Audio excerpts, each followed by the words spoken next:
My name is Amy Griffin. I'm from Opelka Gallery. I'm the exhibitions and marketing manager of Opelka.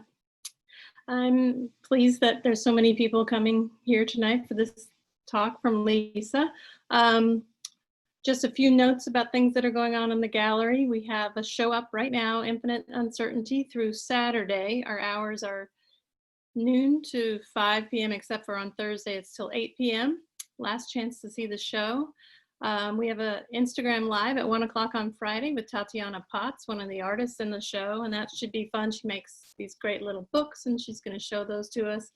Then we'll be closed for de-installation and installation, and we have a new show opening at the end of the month for women artists, Yura Adams, Ruby Palmer, Christina Tenaglia, and Joan Grubin. And we're looking forward to that, and we'll have some events around that too. We're happy to co-host this series with the Department of Visual and Performing Arts, and I want to introduce Professor Sean Huvendick, who's going to introduce the guest tonight. Take it away, Sean. All right, thank you everyone for being here. Thank you, Amy and Judy from Opelka Gallery for co-sponsoring and co-hosting our event tonight. We're really excited to have our first guest of the fall 2020 Artist Lecture Series at Russell Sage College. And as Amy said, I'm Professor Sean Huvendick from the Department of Visual and Performing Arts, here to introduce our new friend, Lisa Maione. She's a designer, artist, and educator, born in Japan and raised in the US. Her creative practice investigates the nature of the screen as material and mode of perception between images, language, and memory. As a designer and art educator, she has worked in design studios in New York City, including Pentagram, 2x4, Management Design, Wolf Allens, and Metropolis Magazine. As an independent design consultant through her studio, For Instance, yes, that's the name of the studio, her clients range from architects to community organizations, to artists, filmmakers, photographers, publishers, museums, entrepreneurs, writers, and scholars. Her work has been exhibited nationally and internationally, including galleries in New York, Texas, Korea, and the Netherlands. Since 2008, she's been teaching in higher education in both private and public universities and institutions. She's taught undergraduate and graduate graphic and visual communication design programs at Parsons School of Design, the New School, Queens College City University of New York, Marymount Manhattan College, and Oklahoma State University. Currently, she's a tenure-track assistant professor of graphic design at the Kansas City Art Institute in Kansas City, Missouri. I lived there. It's a city in 2 different states. It's cool. Her research focuses on typography, user experience, and graphic design histories. Lisa holds a BFA and MFA in graphic design from Rhode Island School of Design and postgraduate certificate in typeface design from Type Cooper NYC. Please give a probably silent welcome for Lisa. There we go. Okay. Thank you so much, Sean. Thank you, Amy, and thank you everyone for having me this evening. It's really wonderful to meet y'all.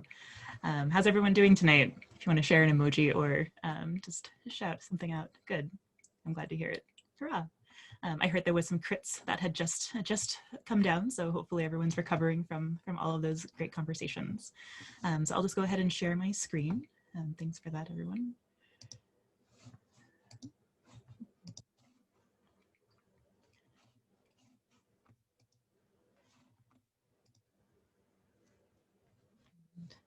Great. So just a quick visual and sound check. Can everyone see an image and everyone hear me okay? Looks and sounds great. Excellent.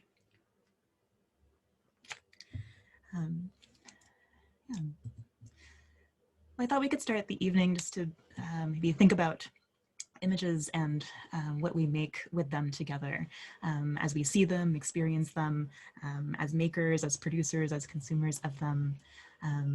I often come back to this notion that Kepish shared in his writings, the experience of an image being this creative act of integration, somehow this collaborative moment between a seer and the form. And that's something that I feel like I'm sort of taking with me in each of my projects.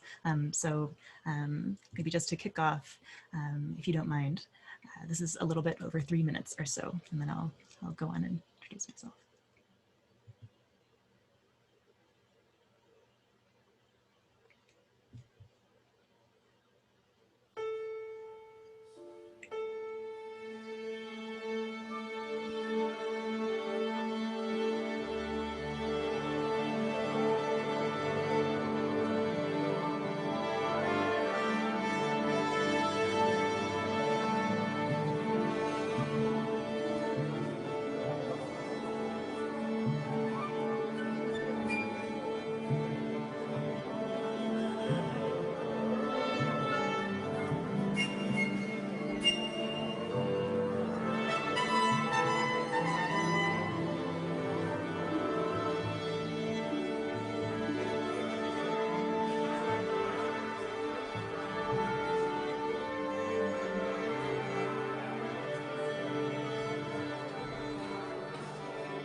So my name is Lisa Maione, and I am, my pronouns are she, her, they, them, and I'm based here in Kansas City, Missouri. I am a designer, I am an artist, I'm an educator, I'm an advocate, and I'm really happy to join you all this evening and for you all to join me in this conversation.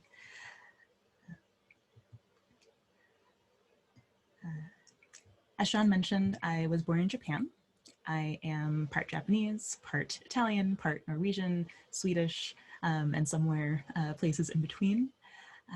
I grew up in a multi-language household, and those aspects of my upbringing and my relationship with language, I think, carry with me in my work as a designer and teacher.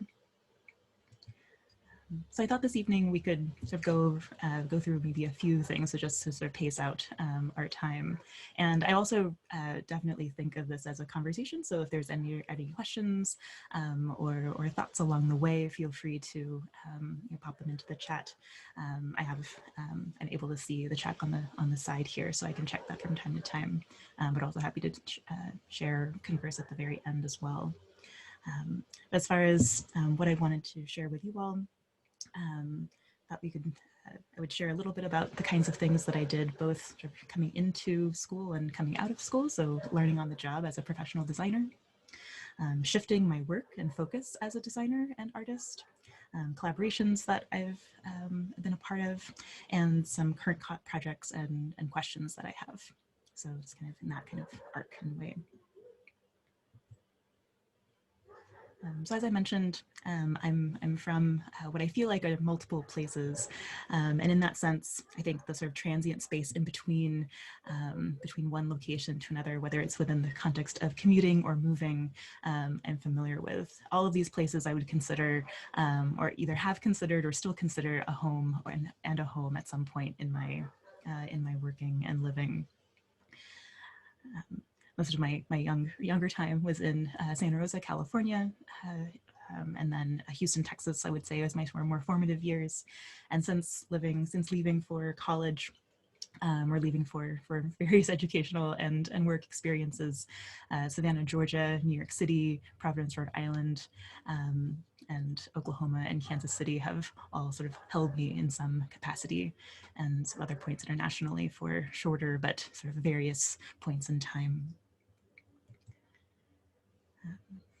And in that sense, New York City, while I am here in Missouri, is still even in looking back in my work in preparation for this talk, how much New York and that life and my time there as a designer is a big part of my influence, and where a lot of my the early beginnings were found. And I think in that sense, really sort of leaning into contrast and in enjoying different kinds of environments and letting environments that I'm in be a part of what I am working on and working with, seeing environments and people and the variations thereof feed me. No matter where I go, somehow these books somehow still follow me and come with me. And maybe some of you can relate to that, or perhaps in some future, or perhaps some of you are very disciplined and know that you can also borrow the books. But those things maybe sort of keep me home wherever I am. And I think I've been quite happy at a desk working and thinking for a while. I think part of that spirit is also in those homes and being able to find home wherever I am. And in that, I think different places and the environments that I've been in sort of nourish and foster different parts of me, my practice, the ways that I think, the ways that I connect with people and things around me. And I can't help but think about that in relation to the work that I've done, and as I look back on it. All of you, from what I understand, most of you are all in the midst of being students in college, and just thinking about sort of that time and space. For me, it started in both Houston Community College, and sort of multiple points, in fact, and sort of continuing and overlapping with time in Savannah at Savannah College of Art and Design, and eventually transferring to RISD, Rhode Island School of Design. So my undergrad was definitely sort of a mix, and being a transfer student was something that I both embraced and was challenged by. And I was looking back at my work and trying to dig up a few examples and things in case it could be useful here today. Some early posters, and sort of taking ephemera and putting it back together into some sort of typographic composition and poster. Thinking about how the spatial qualities of paper and the spatial qualities of space might somehow inform one another. First foray into installation here, and I definitely see my curiosity and interest in the grid, both breaking it and dismantling it and building it within this project and image. and certainly during that time, an interest in editorial and multiple page work, both in its abstract form and practical form, were building then. And those spaces are ones that I fostered as a working designer as well. But really considering kind of this page, this codex, as a sort of like fundamental type of maybe moment to be able to create a relationship between things and kind of find a new relationship by that association, even if they weren't connected prior.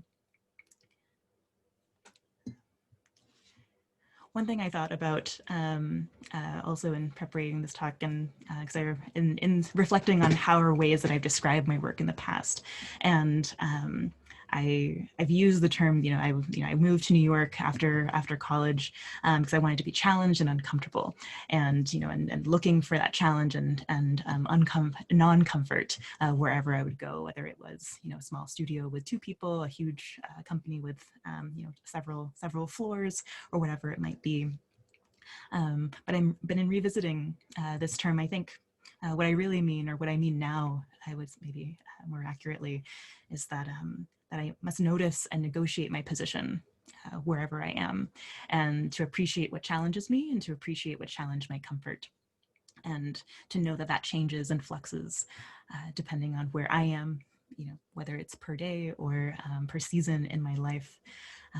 But again, sort of noticing that position, maybe more than just always sort of letting the barrage be what it is that I was looking for. I tried to sort of condense in some way the types of places I was, both professionally and as an educator. So I would say that for the last 15 years, I've been working as a designer. And for about 10 of those years, I've also been an educator, or started becoming involved in education. While working at Metropolis magazine, right before and during, is when I began teaching. And the time at Parsons was not only formative for my teaching and my interest within that space, but also as a freelancer and as an independent designer, working alongside and with sort of design folks in that city. I think each of these nodes, whether they be jobs or particular projects, all kind of were interconnected. And in a way, being a teacher and being a designer, being a freelancer and being employed, all became kind of this weaving that I navigated over that early time. Sean mentioned a few of the places that I worked at that juncture. So in 2005, I interned at 2x4 and later interned at Pentagram Design. And those were sort of like 2 very formative moments in the sense that those were my first forays into working within design, as opposed to kind of the temporary or sort of part-time jobs that I had prior. And it was really kind of a deep dive into kind of like what a studio culture could be, and that even just between those 2 positions and 2 opportunities, kind of seeing like a very sort of different kinds of worlds emerge out of the people who were collaborating there. And I love that. I love that, you couldn't say design studio and mean kind of the same sort of thing, that there were these very different places, because these places were made of people. Early on in my, at Pentagram Design, my internship was mostly helping with a couple of the designers there that were working on signage and sort of wayfinding projects. And Ryan Bird, who both then and now continues to be an extraordinary designer. She was working on Paula Scher's team, and I was able to collaborate with them on various wayfinding and sort of maybe new signage for the public theater that summer. This was summer 2005, excuse me. And while sort of gaining this experience with environmental graphics and going to signage places and thinking about plastics and metals and dimensional type, and sort of beginning to kind of get this maybe world of like physical and spatial relationships. Also sort of seeing maybe connections between that work, which was new and not something I'd ever done in my undergraduate, translating maybe those kind of editorial sensibilities into space. So when I later was at management design, I definitely saw maybe saw books and the codex as this kind of more open spatial form that allowed for reading and navigation, and in a way that could be even more playful than I had imagined. So being able to maybe bring those insights from one space to the other was something that I began to see that was possible, and not something that I knew that I could do prior to those environments. I'll also say that both Alicia and Sarah, they still run management design, and sort of seeing again kind of maybe the scale of work of 50-person studio versus a 2 or 3-person studio versus 2x4 at the time was, I think, maybe 20 people, 15 people, and they've all grown and shifted since. But these scales of experience was definitely something I was curious about. In 2007, through the work that I was doing at management, and at the time I was freelancing with Wolf Olins for a little under a year at that point, the opportunity to work and collaborate at Metropolis came around. Criswell Lappin, who was the creative director at the time, along with Dunjai Pungatauken, who was the associate art director. So between the three of us, myself as the assistant art director, we worked on sort of like this monthly editorial magazine. And for me, again, sort of, having been interested in the book, interested in the codex, interested in space, and I'm like, okay, well, books, okay, I get it. And always being a lover of type and typography, the magazine was this absolutely sort of magnetic place for activating all of those things, and for it to be this monthly rhythm of always having another issue, always having the next issue, was a new kind of space. I mean, with design projects, they come and you work on them and they do go eventually, and there is sort of a fastness maybe to that timeline, as opposed to projects that might take years, which often do also happen. But the magazine, there was definitely this new new kind of space of challenge that came there. And with each issue, having a system to respond to, but also a lot of variation and sort of like unique opportunities in each of them. In 2008, we did a redesign.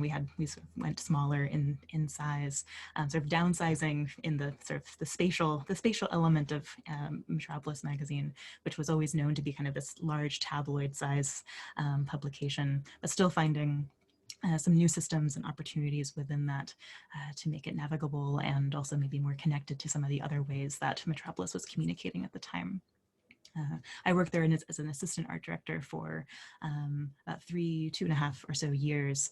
And after the economy sort of had its own sort of turbulent moment in the late 2000s, I guess the first decade of the 2000s, but it also coincided with some other new opportunities for freelancing at the time. So as a, going from a full-time to part-time collaborator in 2009, 2010, but then returning several times, 2011 and later in 2014 as a interim art director, were ways that relationship could continue. The editors there were and continue to be a fabulous team.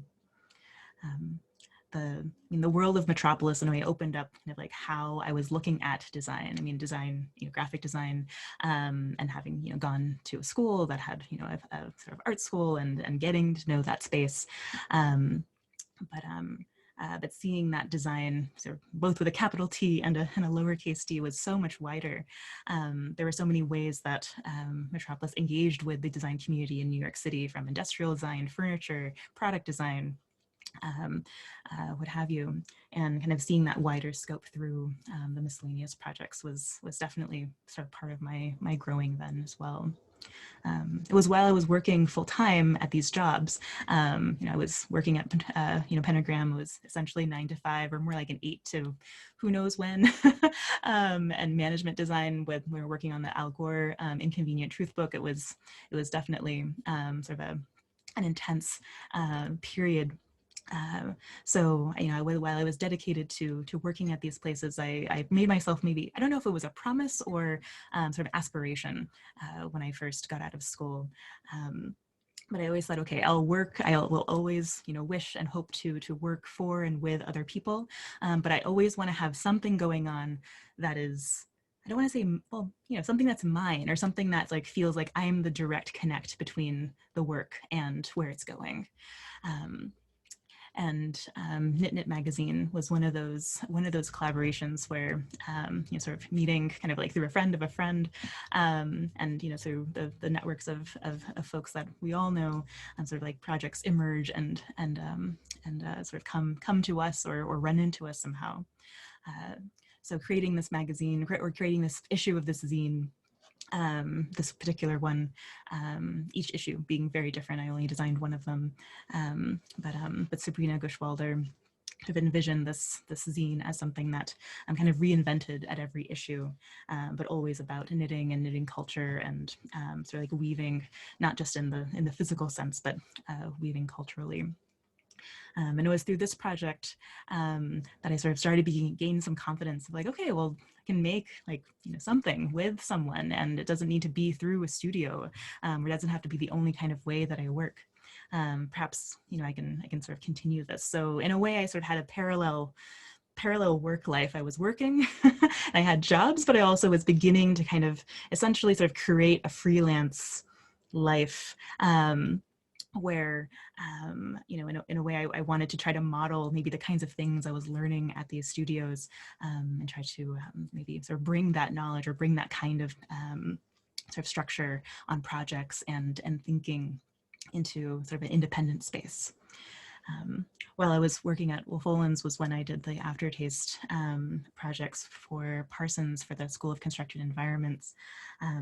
I'd actually applied for a job at Parsons to be kind of like an in-house designer, and I had this lovely conversation with someone there, and she was like, you're great, but we don't, you're overqualified. We don't need you, but thank you so much. And I was like, okay, well, that was a very strange conversation, but excellent, thank you. I suppose that's a compliment. But she told me that every once in a while they'll get projects that are kind of maybe some things that they can outsource. And maybe it was a month, maybe 3 or 4 weeks later, the same person called me back and said, you know what, that kind of project that I thought that would never really happen, it's happening. So do you want to work on that? So that's how that relationship began, in the sense of, I wasn't looking for freelance work, but in a way, sort of like through conversing, through kind of reaching out to places that I was interested in, beginning to kind of create, or maybe if not weave this network, kind of create this sort of maybe way of engaging and coming to maybe know and be available and be curious about these different spaces. And that was also my first foray into working with Parsons. I didn't start there as a teacher. I started there in this sort of space of being this graphic designer, helping with these events and projects. And it was through that relationship that beginning to teach on an adjunct level in the architecture department began. In the meantime, the people who worked there were these brilliant, amazing architects and designers, and they had a journal that they had started quite some time ago, and they were interested in sort of readdressing the design somehow. So Scapes 7 and 8, I was able to help on. And actually, a couple of hours before this lecture, I was able to track down my copy. So I'm happy to send one along to Sean in case anyone is interested. But again, it was sort of like a wonderful opportunity to be able to bring kind of maybe the headspace of an editorial designer, the headspace of being curious as a designer, and in this case, really kind of nerding out with these people who love this content, who were writing these essays and wanting to get it out there, and kind of seeing that the editorial relationship that I was learning or sensing at Metropolis was one way that publication and press could work. And that for me, these spaces of collaborating directly with the writers, the institution, sort of allowed for me to maybe see these other ways that I could ask questions and be excited about the work. And this led to multiple, many publication projects with the school and the CEE, the School of Constructed Environments. Also exhibition design, which I had done a little bit of starting at management design, was able to that kind of thinking. And I suppose at Prenogram as well, I was sort of coming in and out and work with them on and off over the next 4 or 5 years. So being able to sort of like learn from and be, you know, gathering these experiences, but then also sort of like bringing those experiences back into other projects. There was a lot of back and forth, and again, kind of getting involved in this world of architecture and design and culture, and this sort of like wider breadth of maybe expertise was really sort of nourishing for me. And I felt like I was learning from each of these projects. You know, I had no idea about lighting design, but you know, Derek Porter's studio being, you know, one of the sort of like foremost folks who are collaborating very directly with a lot of really large architecture studios, and seeing kind of like the subtlety and philosophy of that work. You know, and on the other end, you know, beginning to do this work in education, kind of also, you know, getting involved with other schools or having, you know, being recommended to do information graphics and sort of other presentation materials for totally different spaces, and having that be kind of a type of way that was beginning to be able to have conversations again with, you know, with folks that I might not otherwise sort of like be engaging with, but as a designer, sort of being able to sort of help maybe coax and sort of organize how this information might be provided and access to the audiences that they're interested in. I lived in Sunset Park, if those of you who might be familiar with that area, and the Red Hook, the Southwest Brooklyn Industrial Development Corporation was one client that I had for many years, and they had a publication that they would put out every summer, with sort of like the new places that were sort of popping up at that point in the Red Hook area. And of course, now I'm sure it's you know, there's IKEA there, and there's lots of things going on. But at the time, you know, when needed to be guided towards to come back in that part of the borough. So a lot of information graphics and sort of. You lived in Sunset Park for a decade. Awesome, nice. I was at 36th and 4th, kind of on the industrial side of that block. Or 39th Street, excuse me, where the buses are when you come off of the highway, if you're ever on the BQE. That was my road. So yeah, so information graphics and editorial design, and again, sort of like the interest in communicating outward, and even with these collaborations with architects, you know, being interested in sort of taking complex stories and essentially kind of, you know, proposals toward big ideas, and making them presentable in the meantime. So that kind of work was happening, and sort of parallel or maybe beginning to happen through there, I was doing branding work and other maybe more sort of less architect-y and more kind of like branding and civic work. Through those conversations, Rookie Mag, Lauren Redding, who is the producer and one of the sort of managing directors there, along with Tavi Gevinson, had this really lovely sort of, I guess, sort of run as both a website and a series of books and tons of events and all of this. I collaborated with them with the header typography on the websites, and for about, I was trying to remember earlier, maybe 3 or 4 years, where essentially every month I sort of had like a typographic riddle to solve, where they would have a mood board and, you know, a theme for the month, and I would come up with sort of options as to how they might communicate that theme in some way at the top of the site. So it was sort of like a small gesture, sort of a small offering toward kind of the atmosphere of that month's editorial calendar. But it always gave, in a way, it was sort of like this really nice sort of exercise of expressive typography and maybe contextualizing maybe the articles for the month. So again, just kind of as this these projects that kind of maybe not add up, but sort of follow me, or became ways to exercise these things that I really came to love and appreciate. That love of lettering and expressive type, which I think developed through that Rookie project, certainly followed me also into my more recent work. For a year, 2016 to 17, I worked at Oklahoma State University in Stillwater, Oklahoma, and taught there. And during that time, the other professors there, we sort of collaborated quite a bit on projects, including on the sort of branding for the new graphic design graduate program at the time, and several events across campus. So in a way, sort of like the love or joy of making quickly and making, sort of creating atmospheres for people continues with these works as well. So getting into sort of like type and lettering in a way through, through maybe incorporating that work into my freelance projects, and sort of always loving drawing, type, and sort of maybe even having done a few sort of type design projects or sort of modular type projects in undergrad. I just found myself like wanting to know more about letters, about type, and how they might work, and how might I be, a person who loves type, uses type every day, and certainly finds and purchases a lot of typefaces. What it might be like to maybe know them better or know them differently. So I started taking workshops, really maybe a couple of years out from undergrad. I started, in a way, my summer vacations kind of always were sort of like design workshops, or sort of going to a place that I'd never been. For example, I'd never been to Europe until I started working at Metropolis, and sort of decided, okay, I can afford to go and maybe see a couple of things now. So I spent 8 days in the Netherlands.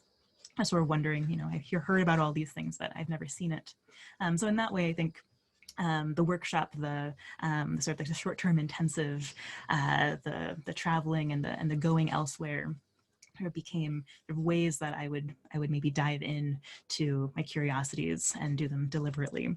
So John Downer, I took a workshop with him on sign painting several years ago at this point, and that really sort of gave me maybe a new perspective on how type could be and how type might be. And that led me to Type at Cooper, which is, for me, I took the condensed version. There's an extended year-long Type at Cooper, and then there's the condensed, yes, type nerds there, a condensed program over the summer.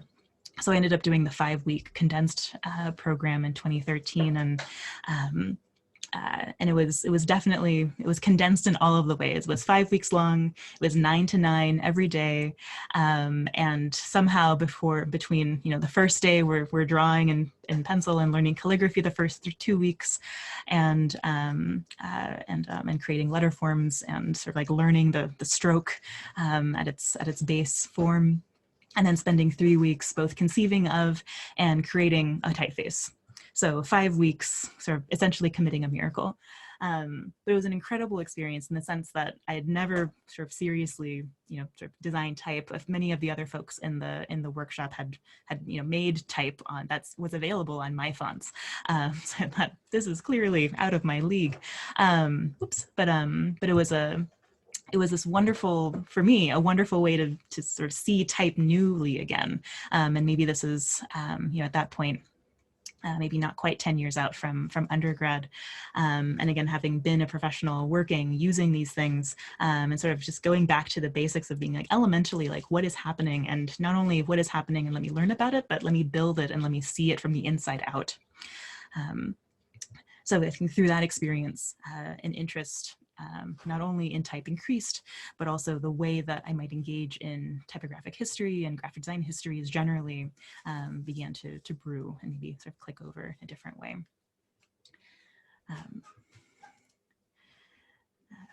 So both as a professional, as a student of and learner of things, sort of taking it all in and learning is one thing. And I think for me, there was a moment where I just really, I had done so many different kinds of projects and with so many different kinds of clients, and had done self-initiated work.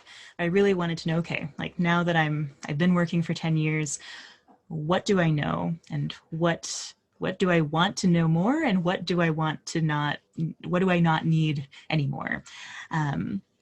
And how do I want to be influenced? How do I want to understand what those things might be? So for me, having sort of contemplated graduate school or going on to other things prior, I took the dive and decided to go for a master's.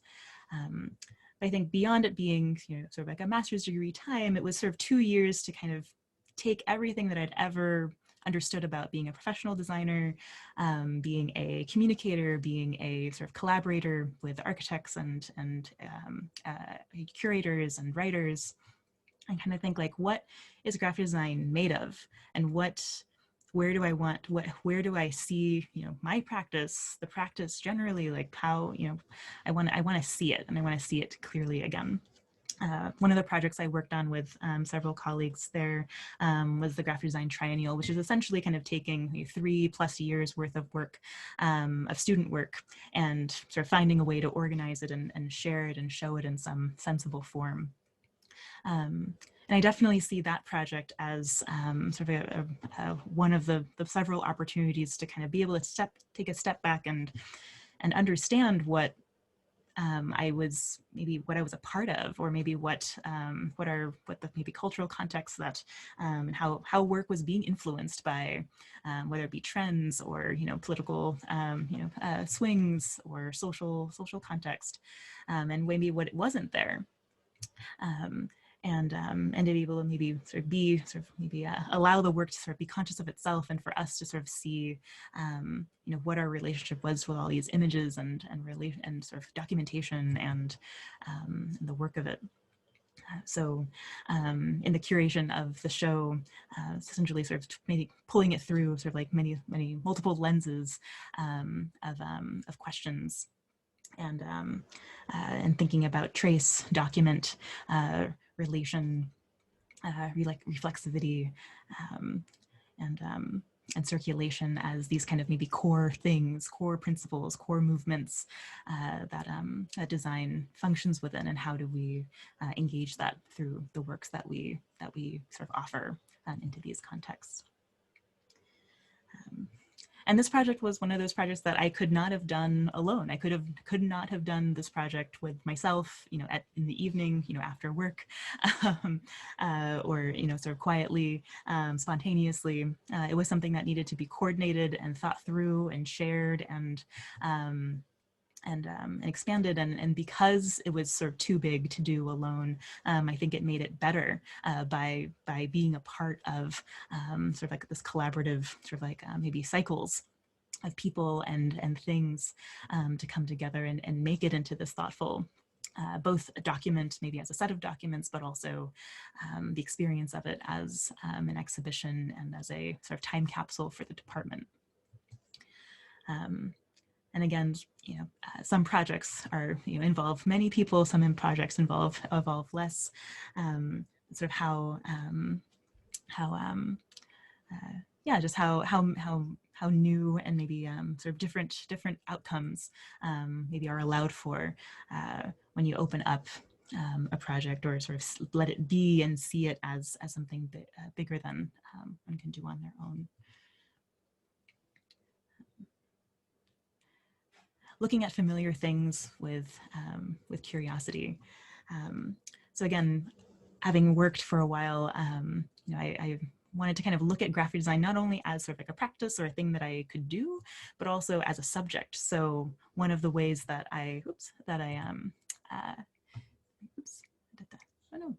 is going a strange way. We'll see if it goes back. To look at sort of the tools of design and presentation, and kind of almost like X-ray vision of, you know, between myself and, you know, this laptop and these things that are on my desk, like what are the things that are actually collaborating together to make this work possible, and being very interested in the lens as a sort of participant in both showcasing and allowing for access to information.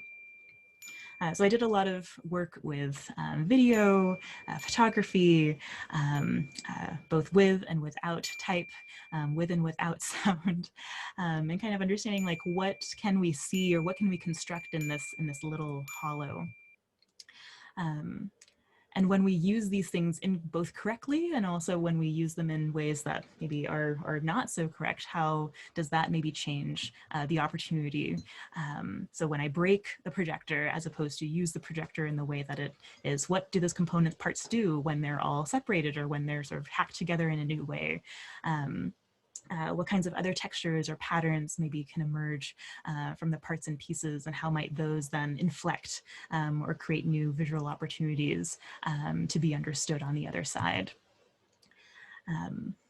So the East Providence sort of like media recycling company, or it was like office recycling or something. There was sort of like a media area, sort of digging through that and just trying to understand like what is this landscape of the office, of presentations, of all these lenses, and we use so many lenses every day, and certainly the screen of our laptops, of our phones, of the way that we, our televisions, all of this, it's like we're sort of we see many, many things every day, but they're always through these mechanisms. And how might these mechanisms be, not just quiet, maybe sort of presenters of information, but also maybe not louder, but sort of more present, or when they are present, what happens, what new possibilities sort of emerge there. So taking sort of like screen videos and using the screen as kind of a stage, the laptop itself, using the phone as kind of maybe one of like 2 or 3 lenses out, sort of extracting these parts and pieces from these machines and kind of reforming them and giving them their own agency again, in a way sort of like not being a slave to the USB or the HDMI cable, but to be kind of their own sort of object or sort of maybe sort of space for autonomy. Sort of many projectors were maybe broken in the process of these projects. And some sort of received kind of in their imperfect state, but sort of finding what they could do and sort of being like, well, it's not a broken projector, it's a projector that does something else. It's a projector that projects like this. And what can happen with that? What can we do together if this is what you can do? So almost like meeting technology where it is, as opposed to maybe what it was meant to do, or what I might expect it to do. But to sort of see it again in a different way. So this sort of maybe type of exploration, both looking at sort of objects on scanners and photography, and kind of maybe sort of wondering about the space of the screen and sort of flatness and sort of dimension, and maybe our expectations of what we can or cannot access when we use these devices. And again, as a designer, concerned with presentation of this information, perhaps as my prerogative, but to instead sort of allow it to be kind of maybe sort of like misunderstood, or sort of missing sort of what the expectation, but sort of finding something else there. Sort of loving the aberrations and the distortions as just like another part of what these things are capable of, versus when they stop being capable of the thing that wish for. So through this kind of work, sort of creating this vocabulary around agency and projection and kind of the stance of a designer, or for me and my practice as a type of projector, as a type of active and an active role within that voice and an image sort of throw.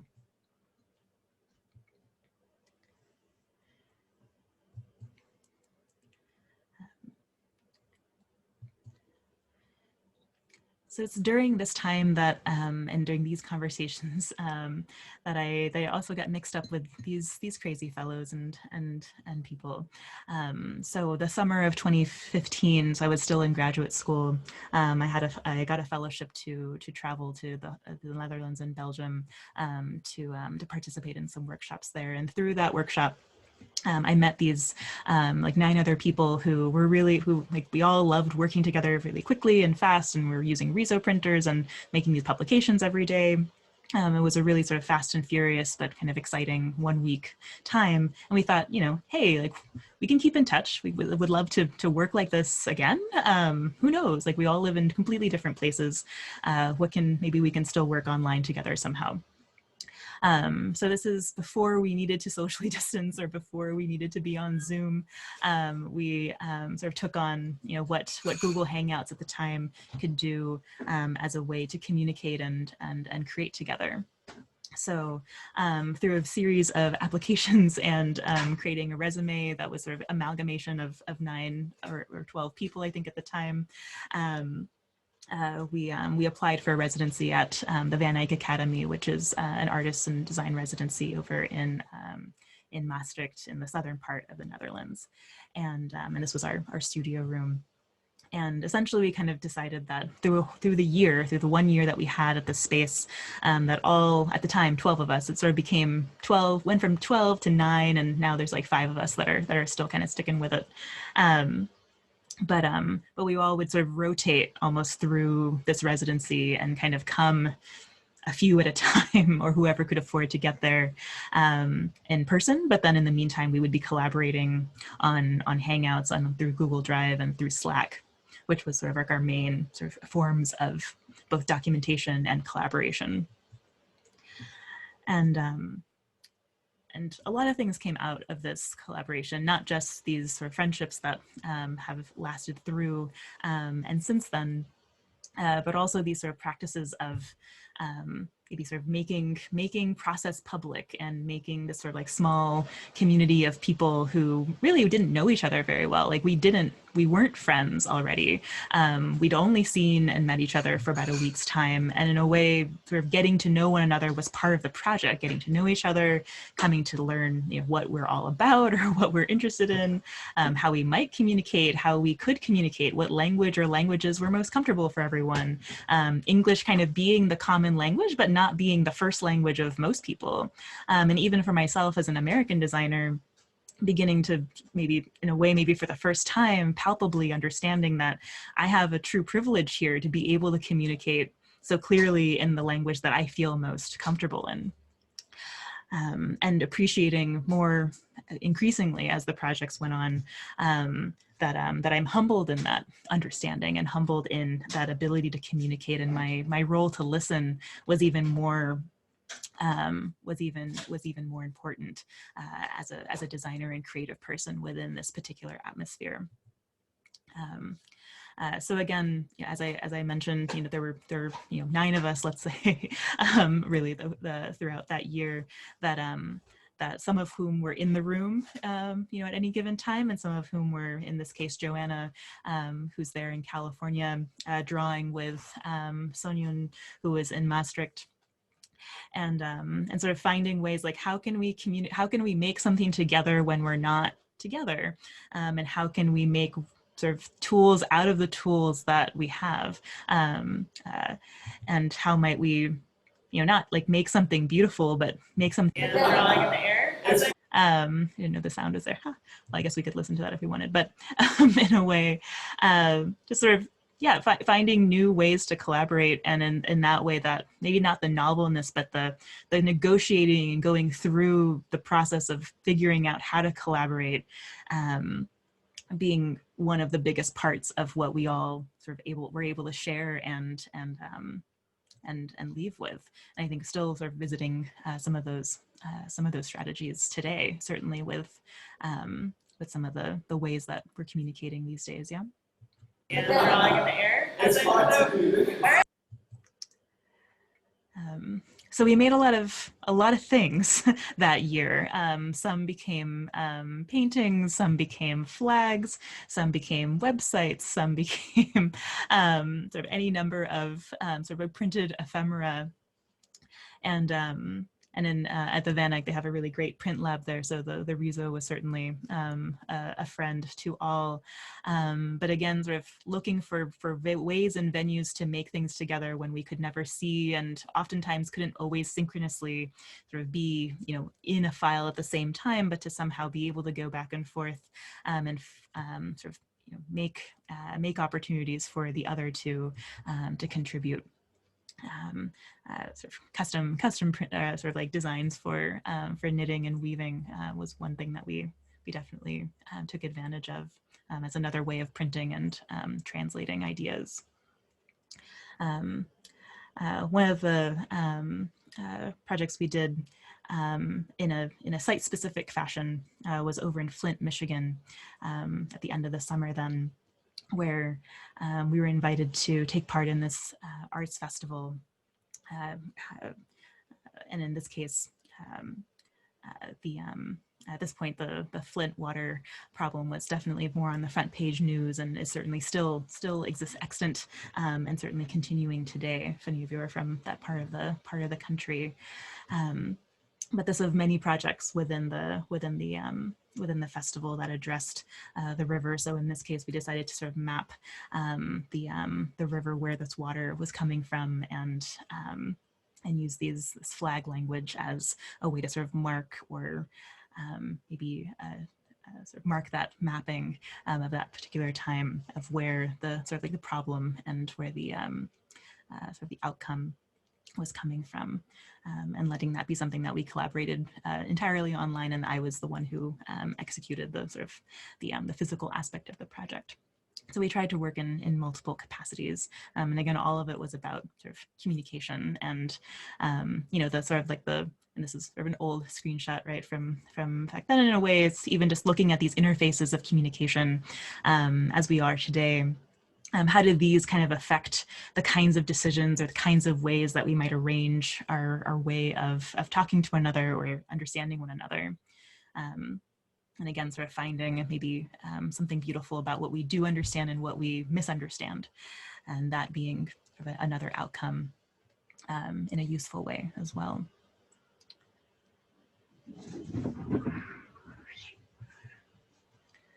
So a few current projects just to wrap up. I'm sure we're probably right at time, so I'll scooch through these. Plug Projects, or Plug now, is a space here in Kansas City. Myself and Anthony Warnick had a two-person show there last year, and this work for me was a culmination of a couple of bodies of work. One, a series of photographs I'm still kind of working on, but we're still working on, but sort of capturing it maybe at that instance. Then a series of drawings and physical translations of drawings that I'm still kind of investigating, which I think to me sort of connect up with the way that I investigate and look at type and glyphs and letters in typeface design, but also seem to kind of maybe merge into this world of drawing and sculpture, which is sort of to be understood, to be investigated. And also thinking about kind of how both like the scale of photographs, as well as being able to see things sort of like one-to-one, as far as the situation that it was of and how we might be encountering it now, and also sort of like the physical sort of world of stuff, how it translates as like a type of drawing or collage. So looking for these kinds of maybe sort of like moments of montage, but are maybe physically present in the world, is something that I'm curious of, and how those things, both as a person who is taking a picture, but also maybe capturing a situation.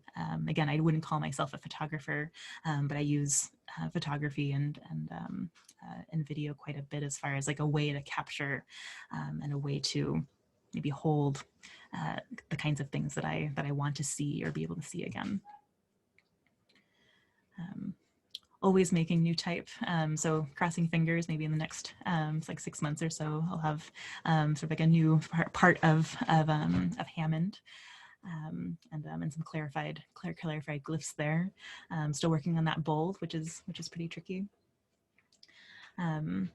I teach a graphic design histories course, or it's called graphic design history, but I've decided to start calling it graphic design histories because that is what it is, and sort of continuing to sort of like gather as much as I can as both as a teacher of that subject, but also as a sort of like a maybe more active researcher within that space, as far as how and in what way do we maybe encounter, collect, and find the things that we have kept over these years, and who else is keeping things, and how else can we find them or search for them. I spent a little, so maybe this is in the before times, before COVID, I had an opportunity to go over to the Getty Museum in LA, and they have a really wonderful special collections there of a ton of, not just Bauhaus, but just, many different archives of folks there. But I came across this Joseph Albers sketch of this type because you see this one quite a bit as far as the maybe interpretation that we see both in typefaces out there, but there's something something that felt kind of unique and lovely about this, and I'm wondering like where else and how else. And it seemed like there were all these other sketches in these archives there that I'd never seen in a textbook, much less online. So in some ways, there's so much out there.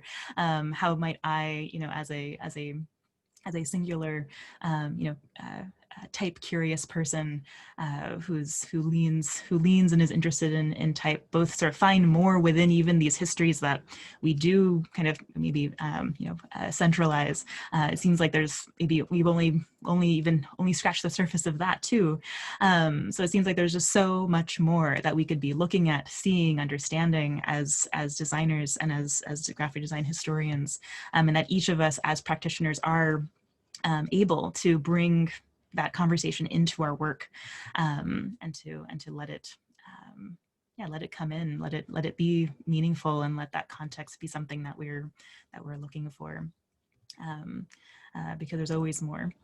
And there's so many strategies and things that we've done and made in the past that haven't seen. Just as a quick example, one thing I've been starting to do in my histories class is have the students, they're all doing these research projects, kind of digging through, not just letterform archive, People's Graphic Design Archive, the South Asia archive, I'm not naming them all right now, but I'm happy to send links along, but just to kind of like get find the things, like start with what you know, but then kind of like find rabbit holes, like become searchers, become discoverers of the stuff that's in these places, because it's so easy to find what you can find, but it takes longer to wander into these things that you might not have meant to have done. So every week we're sharing, including myself, things that we're finding, and sort of making these collective slideshows as a way to sort of expand and extend the canon, because the inclusive histories is I think we're all part of that, and part of building that. And just a last piece here, I've been collaborating with Lori Brown on a couple of different projects over the last maybe 4 or 5 years, 3 or 4 years. And right now I'm helping, working on some information graphics for this extraordinary timeline of information about essentially sort of women and people of color within the architectural history. So it's a really incredible project. And it's an overwhelming amount of information, so we'll see how we do. So hopefully within the next 3 or 4 months, we'll be able to figure out what that'll look like, and that'll be about 5 spreads in the encyclopedia. So just to close here, embracing the pluralities of, and for me, embracing the pluralities of my practice, that I don't need to only be a designer who can make some be able to tackle some information and help organize some things, or make some good branding for a particular event and get the word out, but also be able to dive into photography and imagery and screens in a way that is more conceptually driven, and that might not always look like graphic design, but is ultimately for me absolutely about how we see and how we present, which to me is what graphic design is. And those pluralities being sort of maybe in each of us in some ways, and one place need not be where we stay. We can sort of let ourselves sort of make and wonder in the way that we do, and connect the dots, because they always connect. Might not always be a line, but it connects. Co-creating with intention, both co-creating with collaborators, keeping in touch with, in my case, Benjamin and the folks with Faith Brennan, Joanna and Luca, and wanting to sort of continue those relations, both with folks that are from afar, as well as co-creating with my colleagues at the college, and perhaps most potently and most present for me these days is co-creating with my students, especially with design histories. I don't want to use the textbook. I don't think that's where we need our spine in a way. So much of that information is out there. We'll find the spine, we'll feel the spine, no matter where we look. So how can we sort of grow and expand from there and help each other see more and see differently? And doing the work, diversity and inclusion in all these spaces that we might be sort of paying attention to these days. I think for me, doing that work at school, doing that work in my work, and making sure that position is live, and that I'm asking questions, and that I'm not sort of standing, feeling too comfortable in what I know already, but knowing that I can be confident in that discomfort. So with that, thank you, and happy to answer any questions or talk about anything that I talked about. I don't like the silent claps, so I turn my mic on. Thank you so much, Lisa. This is amazing. I can moderate some questions and answers, but the advantage of being the moderator that, I've been put into this role, I get to ask the first or say the first thing. So I'm just taking that it's so encouraging and refreshing to see your investigations, almost of the remix or blurring of the lines between art and design, and how you collaborate, and between your work at Type at Cooper and being interested in taking that workshop with John Downer, and it's just in the Van Eyck. I'm just blown away. It's just really great, and I think it's really important to bring this up, at least selfishly, as an educator, and you're an educator as well, is that, in college, at least, I think by default, we're kind of put in these silos. You're a designer and you're an artist, but we're all just kind of creative, and I do it and you do it, and our students want to do it, and they feel maybe constrained a little bit. And now I get to the point where I don't really have a question, but thank you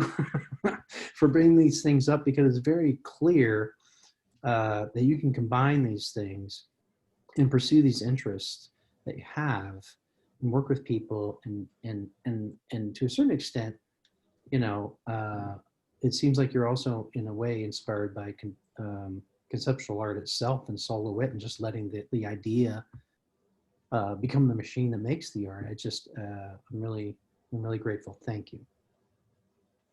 Thank you for saying that. No, and yeah, it's because, and I think that, just as you say, we're all doing it. We're all thinking and making and responding, and sometimes it looks more like design, or sometimes it looks like, I don't know, sometimes it looks like it's for one thing or another, but it's because we're wondering, right? Like, we're wondering about things, and we want to know more, and so we make things to find out more, or we use what we're learning and try to understand it better through putting it in a place that looks more understandable.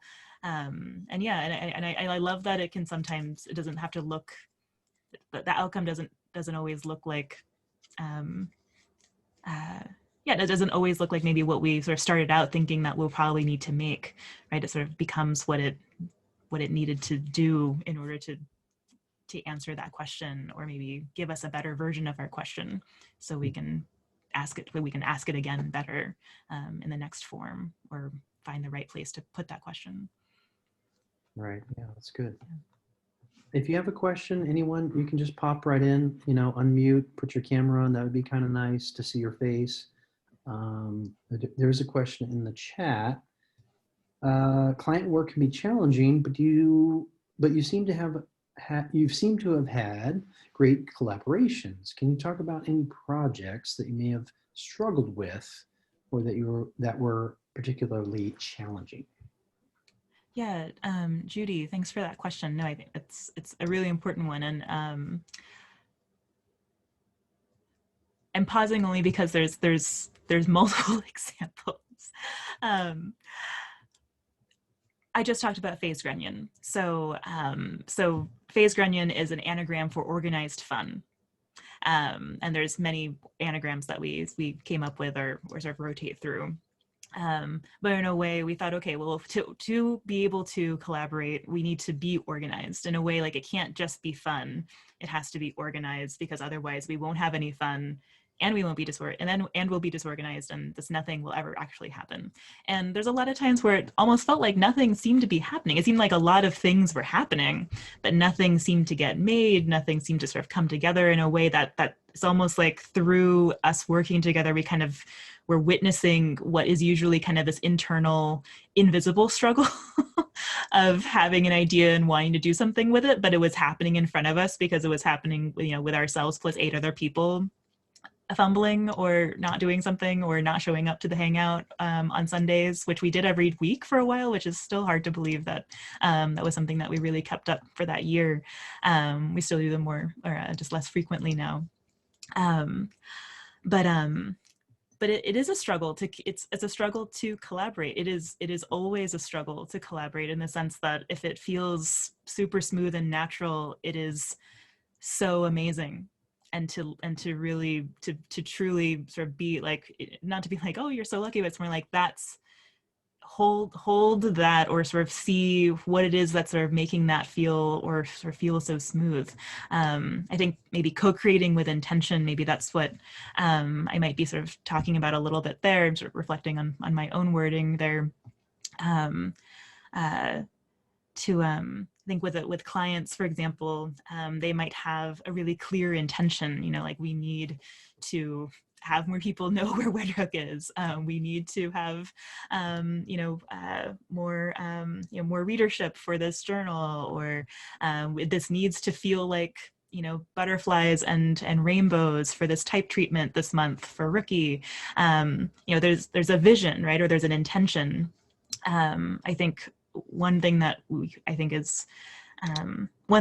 is always useful, right, is how to sort of open up a conversation around what that might sound like, or sort of find out more. It's almost like with anything that I learned from a client, it's more like, well, tell me more about that. Hear from them, like, how they might be defining what those things are, and sort of like learn what's inside of the words that are happening. And I think that happened with phase grunion too, where, someone would say something and everyone would be like, oh my God, what? But really how it came across and what their intention was just wasn't aligned. And we needed to ask more questions before, basically, one cannot jump to a conclusion. Like, there's no conclusion to jump to. It's like at every moment to sort of check and say, okay, I only know this much. I can know at every moment, I can always know more to understand the context better. I don't know if this is really answering the question very well, but I think phrase grunion was a huge challenge because we didn't know what it would be like to work together. So the project was the struggle of collaborating, and I don't think we knew that would be such a primary part of the work. We thought, okay, we just sort of, we'd pump out some stuff and print it on Rezo and make some really colorful things together. But in fact, it was much more interesting, and we could make things about that.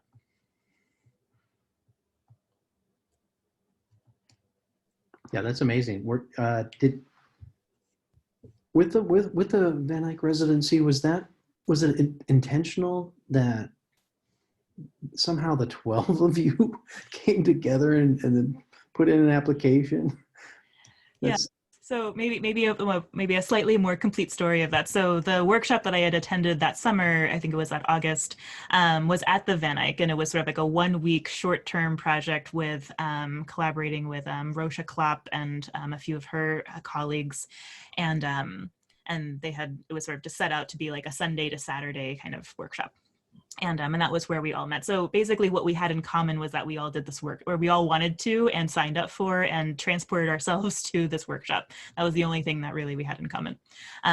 thing. But after that week, and I think it was a Thursday evening where someone, invariably sort of like after the day of workshops, you go out for, your glass of water or a glass of whatever your preferred beverage is.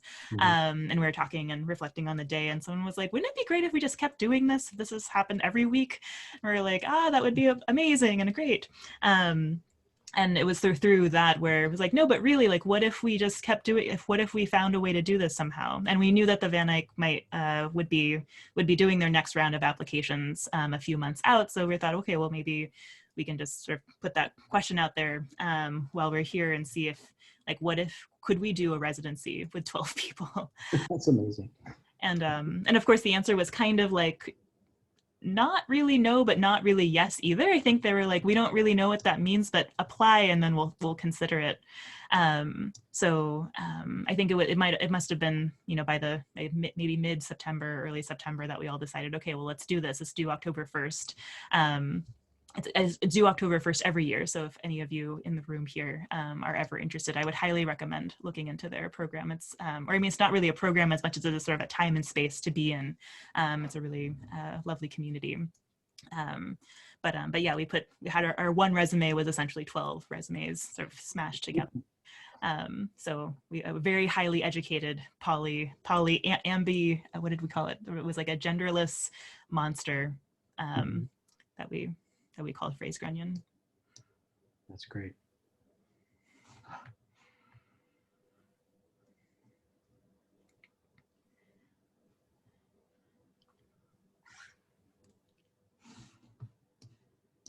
I'm awkwardly staying quiet, which isn't normal. So does anybody have a question or comment for Lisa?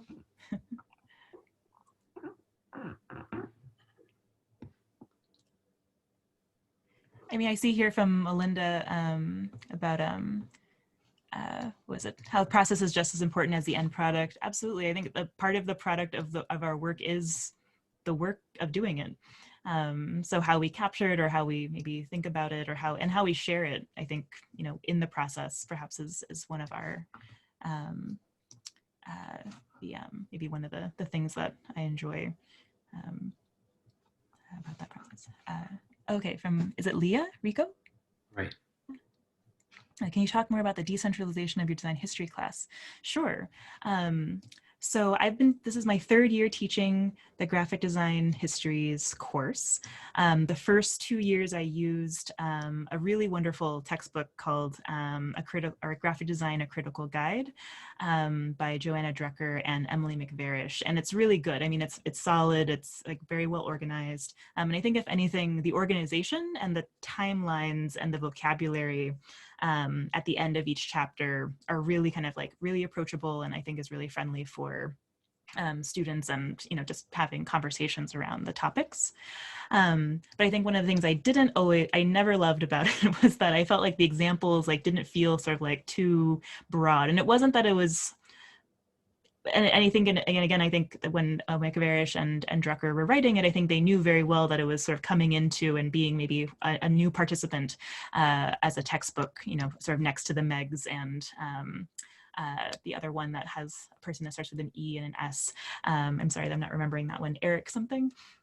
And others that are out there. So I think it was a nice complement and a good alternative to those. But it didn't quite feel right. Maybe it also felt a little bit dry. I don't know. It just didn't feel right. It didn't feel as I felt like I would use it as a spine, and then I would always have other writings there. And what I did last year, I think the first year I was definitely like, here's the book, and then here's this other book, the Are We Human book by Beatrice Colomina and Mark Wrigley, as kind of one book, and then we would read the second book. This next year I sort of overlapped them a little bit more. And then this year, I've decided not to use the Drucker book and try to, and I guess part of the decentralization aspect is that my hope and any of my students, I think there are only a few of them understand that this is where we're going with this. We're going to talk about it next class, in fact, is that we are going to create a book together with the research that they're doing. So everyone will get not that everyone gets a spread, but everyone gets a template of a spread, and everyone can make as many spreads as they'd like, I think. I might require a particular number. But either way, to somehow between all of us, including myself, sort of contributing to this one publication, creating I don't know if it will be a textbook, but I think it'll be an interesting reference. And maybe we can build on it next year too. So I think that's one way that I've been trying to think about, maybe not, and again, I think I might have said this earlier, but it's really easy to find the spine of the canon out in the world. Like, as we're all looking at it, we're seeing it, we're familiar with the pictures and the reference points. In a way, you can get the rough sense, and you're like, okay, got it. That's Western graphic design history, with a few insertions from elsewhere as sort of like corrections and kind of recalibrations as far as when did printing starts, being a typical one. But I'm really excited that maybe this will be a way for us to feel like we're building a histories together every time, and that the previous year can kind of give, in a way, gift that research onward, and that maybe that's the way to build out something that feels wider, or something that feels less, not spineless, but less directed, because I don't think the histories are directed. I think they can feel a little bit more maybe wider in their nodal network. It was a little bit of a rambly answer, but no, it makes sense, and I think well, I can't speak for everybody, but I think I definitely know that we struggle with how to teach graphic design history. Leah can comment on that as well, because it's just it's history, yes, but it's just, I love that you're having the students grab everything they can find and then like document it all. It's just, I think, the way it needs to happen. Yeah, I think it's been exciting. I mean, again, this sort of like my first time too. So in a way, it's a little scary to kind of let go of Drucker. In some ways, every week I'm like, should I bring in at least a few readings, or like scan the timelines? Like maybe a little bit would be helpful. And maybe at some point I will, but at the same time, I don't know if we need to. I think we'll maybe be able to create timelines in this new, not even in this new publication, but in this particular sort of gathering of stuff. I think we'll find threads. I think we'll find those themes. And in a way, we might support maybe some of the things that Drucker and McFarish propose through the text. But in a way, I'm excited that maybe the examples will feel more connected to the kinds of things that the students are interested in, not just connecting with, but getting to know better. Two other ways that I'm engaging that too. Dina, and her last name I'm going to mispronounce. It's terrible. Bina Hibrim. She's a new professor over at University of Buffalo, and her junior class on design on typographic systems, and my sophomores in graphic design histories, we're doing, it's not a pen palship exactly, but these sort of research partnerships. So they're all doing work, but then they're touching base once a month just to kind of share what they've found out. And then what we're hoping is that, or we're planning for, rather, not hoping, we're planning to have all of the pairs of students present some thread or some sort of node of that history that is most interesting to them at the end of the semester, as kind of a culmination to that part. So I think between the publication sort of collection and these maybe sort of publicly accessible sort of like mini symposium, I'm hoping the students will feel like they have sort of like a new way to connect with that kind of work. Great. That's great. Thanks, Lisa. Yeah, no, absolutely. Would you be willing to share some of the archives you're using? I know the letter form archive, but I'm not as familiar with some of the other ones. And Absolutely. yeah, that would be great. Thank you. Yeah, no, I can definitely send those links along. I'm sorry that I didn't put, I'm realizing I should have put just a slide up of those, but yeah, I'll send them along, post this. Thanks. Yeah. I think with the Type Weekend, I don't know if any of you all caught that conference a couple of weekends ago. It was like a Thursday through Sunday. I'm happy to send the link to some of the YouTube videos of that too. But I think that conference, all about type, and it had so many people, like they're both students as well as sort of young designers and folks that most of whom hadn't really presented at a conference before, and it was part build that way. It was more like encouraging folks who had never presented to present. And it was all going to be remote even before all of the wild began to infiltrate our worlds. But it was really nice to see even that conference. There was some presentations about Javanese and some Malay sort of scripts that have gotten kind of lost in the mix of things, just because it was hard to make those characters with computers and with typewriters and things like this. So a lot, and then because of sort of like the multiple people who have sort of been more powerful in that part of the world have also inflected kind of the way that language is used there. And it was great to see some students kind of pick that up and be like, that's really interesting. I've never seen forms like that, and kind of dig into that history and see that there's, archives in Southeast Asia and Indonesia and design archives there that are kind of engaging that work, as well as in India. So I don't know. So I'm excited that, because I don't know enough about that sort of thing. I've in a way, there's no reason why I don't, but there's also a ton of reasons why I don't, and I love that conference sort of brought more of those to the fore for me, and I'm hoping that, whoever, anyone who sees any of those, I hope they feel accessible. It's kind of like a new area to see and relate to as a designer.